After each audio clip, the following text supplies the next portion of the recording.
Ooh, key change. Wow. This is Castlevania Dawn of Sorrow track. It's Dracula's Tears, and it's an arrangement by Evelyn Lark on the Noble Demon YouTube channel.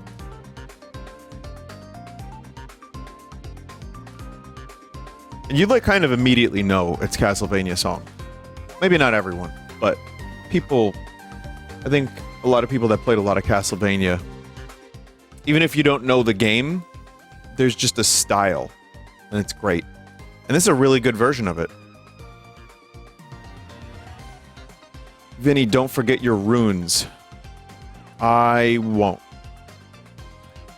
So chat, we've got some stuff to talk about today. For one, thanks for joining. We're going to be doing some Dystopia Cyberpunk Night. We have that going for us in a little while. And I need to talk about the Foo Fighters show. So, a couple crazy things happened. Let's start with this. I went and saw Foo Fighters yesterday.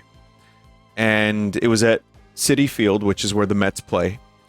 And one of the interesting things about this... Now, before I get into the whole insane ordeal that was the Foo Fighters show, the interesting thing about this is, do you remember about a month ago, I was talking about how...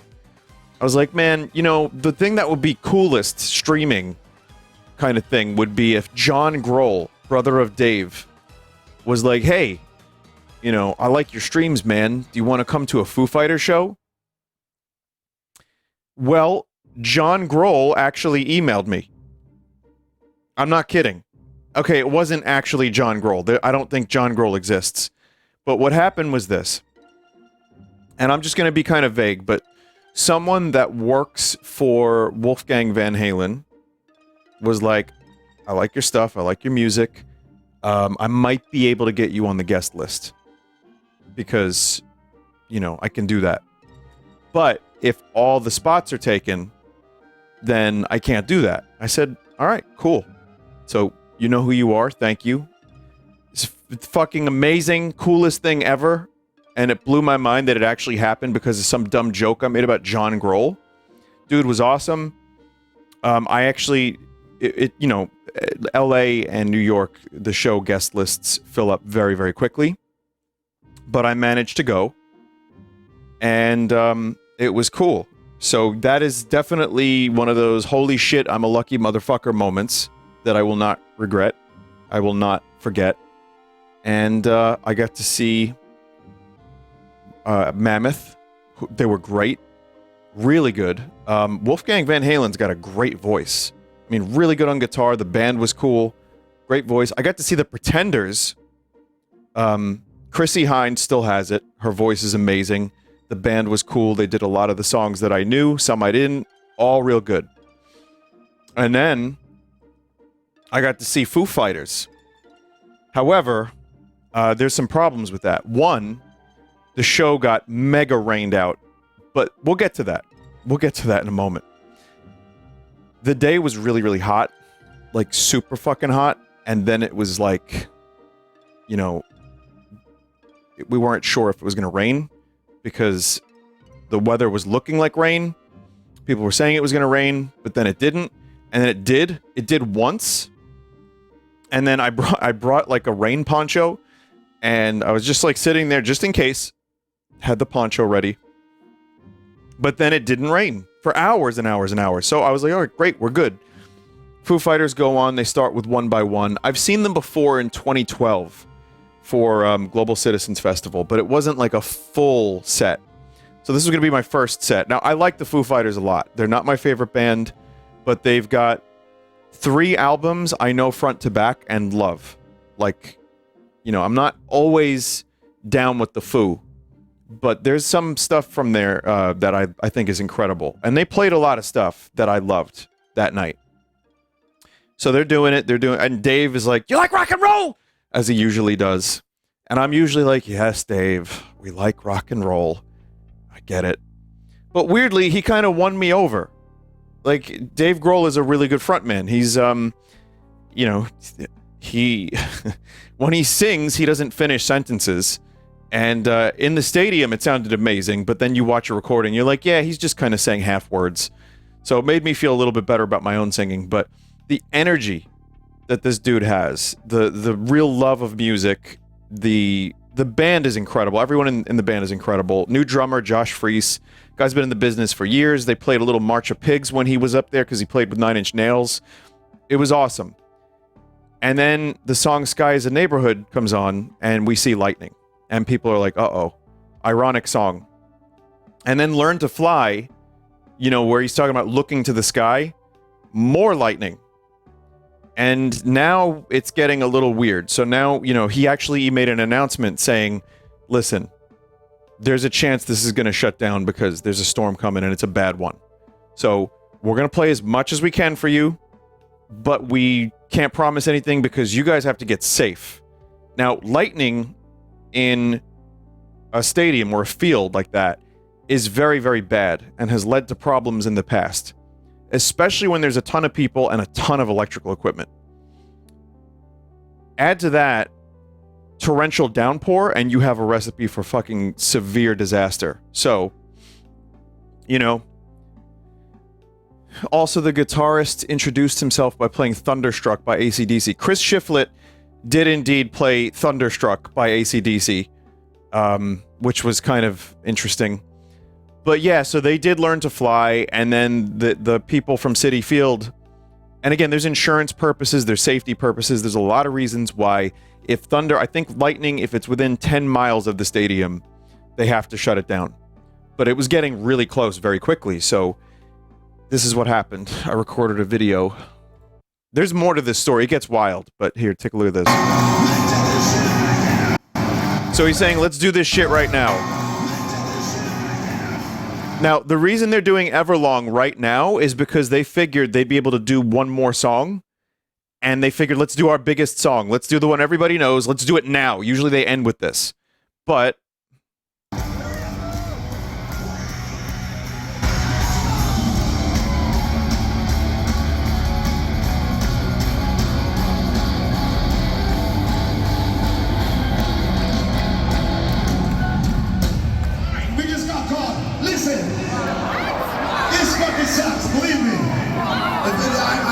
if I can do something about it, I would. Just fucking hold tight, or no, you guys go get safe.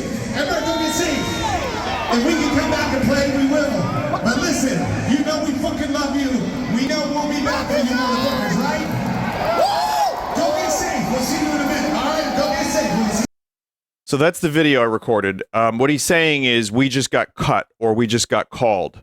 Someone went up on stage and said, you know, you gotta do that. You gotta stop. You have to stop. So they couldn't even get through Everlong. They did just a little bit of Everlong.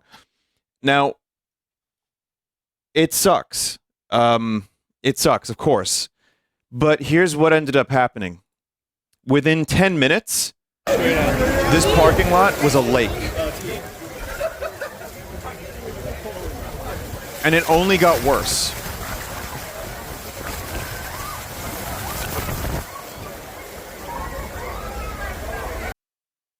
So, yeah, so it was pretty bad. I mean, you can't really see it in this video, but the lightning that was happening during the songs was just getting worse and worse and closer and closer. I mean, you can kind of see it as I scrubbed through a little bit. There was like one particular moment, but yeah, it got really bad.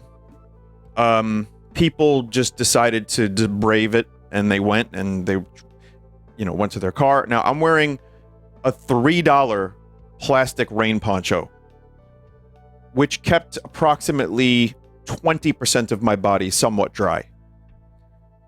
I was prepared. I brought a change of socks. I brought a new shirt. I brought a change of shoes and a towel. And I decided after about 10 minutes of that, it was just worse and less and then worse and then less. I'm like, you know what? Fuck it. So I ran to the car. I actually ran pretty quickly. And, you know, at one point, the water was up to my ankles. So it was that bad already. It was very quick. And apparently the inside of the place got flooded pretty quick, too. A lot of lightning. It was fucking insane. It was insane. But here's what I did. I chilled a little bit, got myself dry, And then I drove from Citi Field in Queens. You know, it took me through the Belt Parkway. Some of you New Yorkers know what I'm talking about. And it was about an hour and a half. Normally, that is like a 40-minute, 55-minute thing in that range. So it's fine because I drove slow. It's all good. Everybody was being real careful. No one was being an asshole. So it's all good. I made it. It was fine. Crazy night. It sucks that I only got to see an hour. What was it? Maybe like 75 minutes of the Foo Fighters. I'm happy I got to see them at all. John Grohl got me a decent seat. So I'm not complaining. I had a great day. I ate an overpriced hot dog. I got some ice cream. The problem was, you know, it was mainly just the heat. It was giving me a headache. And then you go from heat to just torrential downpour. But yeah, I got to see them do some songs I really liked. And they were really good. And you could tell that the band felt like, you know, good about the show and happy to be playing. Because when Taylor died, there was a chance they were never going to play again. But Josh Freese was an amazing drummer. Really, really cool to watch him. And it was fun. It was a lot of fun for those 75 minutes. So I don't feel shafted. I can see how some people would, especially if they were only there for the Foo Fighters and didn't catch the Pretenders. But so anyway, I decide let me post this on Twitter. Why not? Because video uploading is not always easy in a lot of places. So I figured I'll just upload it there and I'll show it to people. But also, I figured I'm posting this to my audience. You know what I mean? Like, this is for you guys. The people that are here now, maybe some extended people that follow me. And that was it, just to show you this crazy thing that happened. It wasn't anything that I thought was going to blow up and go viral. It blew up and went viral. Rolling Stone posted it. And then I got contacted from numerous media outlets to use my video in a lot of places. Like a ton of places. And so now that video has 6.6 million views, the one I showed you. It's got 377 comments. And it extended way beyond my audience, which was not my intention, but you know what? Fuck it. All right, let's do it. None of that translates to anything useful, I'd like to let you know, chat. Like, just for the record, if you're thinking about, like, you know, numbers, pure numbers, are like people that, like, oh, that's cool, Vin, congrats, you had a viral thing. No, that's bots, that's porn, and that's people that were, I'm not kidding, people were like, Metallica would still play. Or insert band here, they would still play during the thunderstorm. Bro, that band, pussies for not playing. So it was just comments like that. And, of course, then other people explaining, you don't understand, this was a very dangerous thing. That was the right call. By the way, different places, different arenas, different places have different rules regarding lightning. So Citi Field here in New York City, their rule was stop the fucking show because there's a bad storm. And again, there were people on the ground level of that field. That shit got flooded. And quickly. And so the problem is when you have only a little piece of information and you get it to 6.6 million people, there are people that do not collect all the information before vomiting their thoughts onto a social media platform, for example. And isn't that funny? Yeah, they see it, make a quick comment, okay, I did it. Or people trying to promote their OnlyFans, or people trying to promote their political bullshit, or whatever, just by making some dumb comment or some reactionary, incendiary comment. So that was happening. And then the Swifties arrived. And I'd like to let you know, chat, I have absolutely no comment on that whatsoever. So, all in all, it was a really weird series of events, from the show to me getting to go to the show in the first place to, man, you know, everything. And then eventually this thing going viral and, you know, people still posting about how insert band here would do a better job. and play through the lightning. So that was my experience with the Foo Fighters. Yep. Someone said Slayer would play. That's right. That's right, Jay. Insert band here. You know what they would do? They would go and punch the guy that came to them from Citi Field that actually pulled the plug on their electricity. They would turn their shit back on and they would play, and then they would get into a shootout with the cops, and then they would like just play into the night. That's probably what would happen for insert favorite band here. It would happen. It would happen. But it was a memorable day, even if it was a pain in the ass to get there and back and to deal with the weather. I had a fucking great time. It was an adventure, and it ended up being one of the most memorable nights at a concert ever. And seeing some of the songs in particular with the lightning happening in the sky was nuts. So, but it sucks for the people that wanted to do because the Foo Fighters do like 3-hour long sets, like 2.5, 3 hours long. And they were prepared to do that, but it was impossible. So, yeah.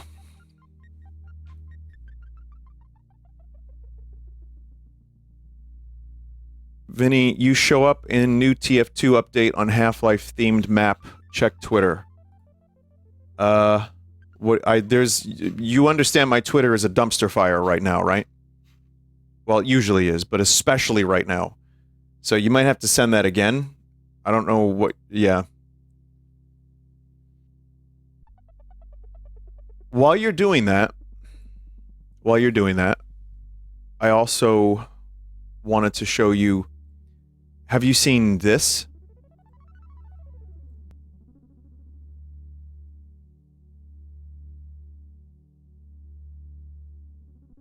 This is the upscale of Jaws. There's another thing I wanted to talk about for a second. Like I said, we have a lot to talk about. So this is one of the scenes of the extras in Jaws. Now, what's happening more and more is they're doing lazy AI upscales without thinking of how that affects some of the more minute details.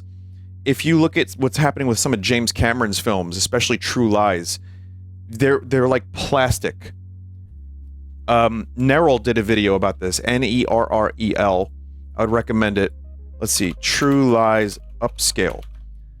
And Aliens as well, unfortunately. Aliens not so bad, but they're getting rid of like film grain, and they're just making people look at this. Oh, that's how'd that happen? How does this keep happening?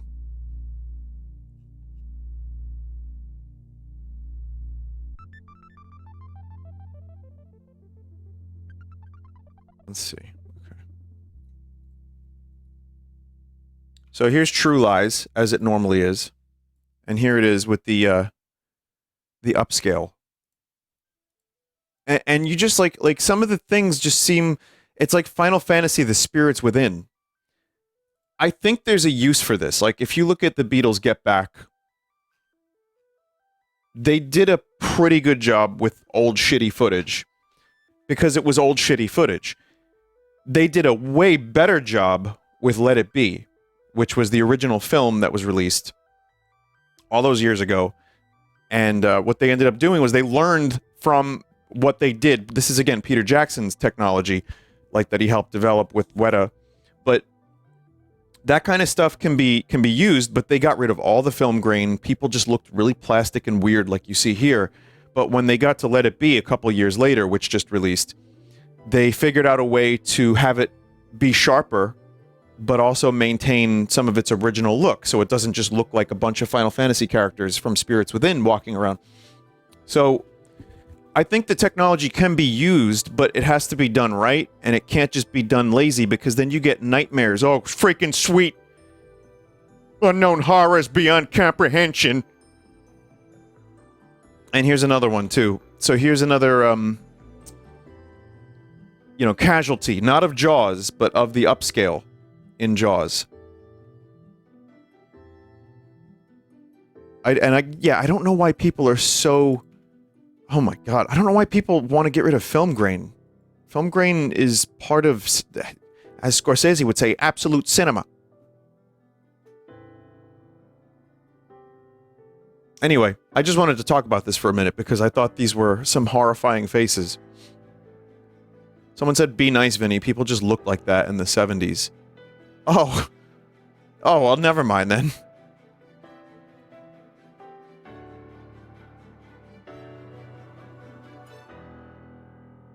What does this image look like normally? I don't have that for you. I'm sorry to say. So yeah, just something that I wanted to mention. Again, the technology can be used, like, with, old, like, damaged footage. But yeah, that's just gross. Chat member, you said something about the TF2 thing. I wouldn't mind showing that if you have a link to it.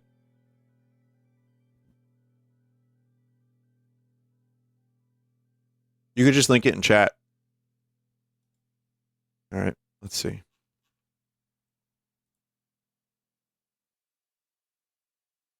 Vinny's Pizza and Pasta. Free delivery, no questions asked. Huh.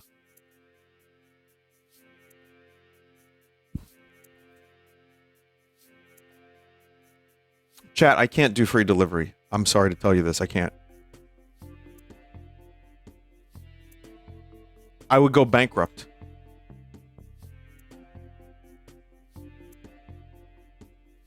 Now, there's a chance this has nothing to do with me, because I don't know if you know this, chat, but Vinny is a very stereotypical name for someone who likes pizza and maybe even owns a pizza shop. It's possible.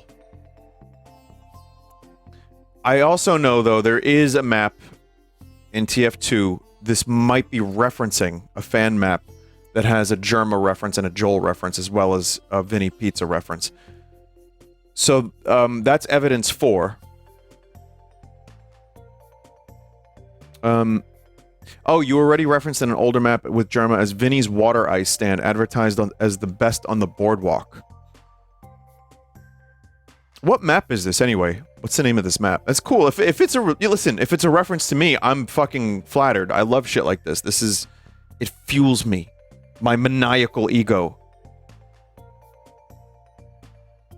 3 Fort. It's called Atom Smash. Dev here, no chance, it's you. Same guy that made the other maps that reference you, Joel Germa. I designed those hand sanitizer bottles for you years ago. Oh, no shit. That's you?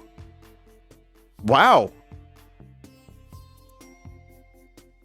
Is there a reference to Racha la Cucaracha? Please do not say that, because I will lose my shit. Well, Dev, if you are in fact the Dev, I know who they are because they do the hand sanitizer. That's pretty awesome. Thanks for including that. And, I'm now a part of TF2 history in several ways. I swear those spinning sniper bots were not my idea. I did not want that to happen.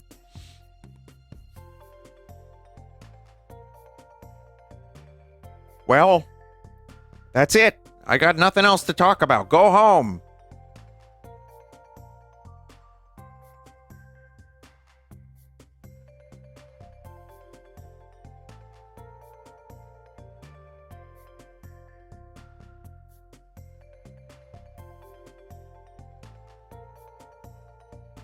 Do you want to play a video game now? Alright, I'll play a video game.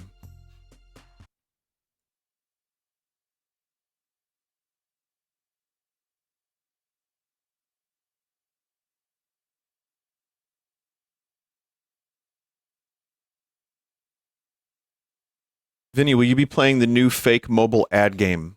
Yes.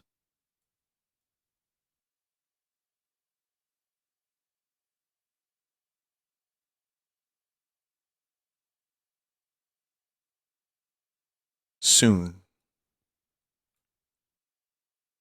No Man's Sky New Planets update. Yes. Also soon.